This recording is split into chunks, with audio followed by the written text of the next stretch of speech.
परम पूज्य गुरु जी, साध्वी माता जी, योगी जी, डॉक्टर आरिफ, बहुत प्यारे समझदार और ज्ञानी बच्चों,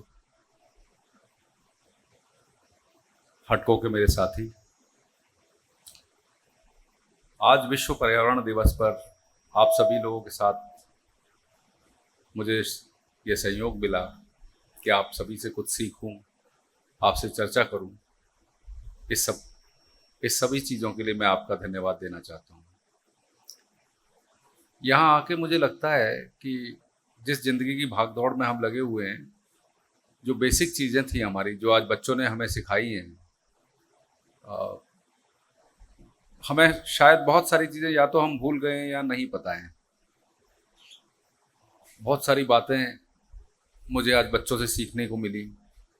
जिस तरीके से मानव मंदिर मिशन बच्चों को सिखा रहा है और सिखाने के साथ साथ उनको उस चीज़ की प्रैक्टिस में ला रहा है। इतने समझदार बच्चे हैं, इतने ज्ञानी बच्चे हैं, मुझे नहीं लगता कि मैं कुछ इनको ज़्यादा कुछ बता पाऊँगा। रादर मुझे लगता है कि इनसे सीखने की हमें ज़रूरत है। जैसे जैसे हम बढ़ते चले जाते हैं उम्र में या एक्सपीरियंस में, हम किसी तरीके से अपने आप को मैनेज करते रहते हैं लाइफ लॉन्ग।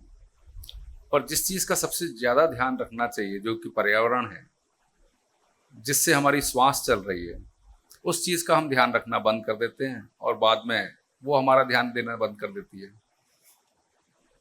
तो मैं बच्चों को सिर्फ यही बताना चाहता हूँ कि अपने ज्ञान को अच्छी तरह संकुचित करें, अच्छी तरह इस्तेमाल करें। लाइफ में आप लोगों को बहुत आगे जाना है, आगे की जनरेशन आपकी है। आपको ना सिर्फ ये देश बल्कि इस ग्रह का ध्यान रखना है।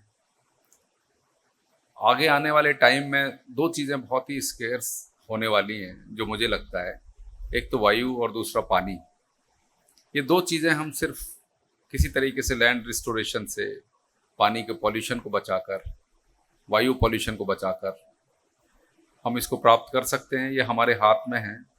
इसके लिए हमें किसी पर डिपेंड होने की ज़रूरत नहीं है। सिर्फ हमें सही तरीके से उसका इस्तेमाल करना है और सही तरीके से उसको संकुचित करना है। इससे ज़्यादा मैं कुछ कहने की अवस्था में नहीं हूँ। मैं बच्चों को ढेर सारा प्यार देता हूँ और भगवान से गुजारिश करता हूँ कि बच्चों को और आगे बढ़ाएं, पढ़ाएं। और आप सभी लोगों का बहुत बहुत शुभकामनाएं। जिस तरीके से आप बच्चों को शेप अप कर रहे हैं, आप ना सिर्फ बच्चों को, एक देश को शेप अप कर रहे हैं। बहुत बहुत धन्यवाद। Thank you.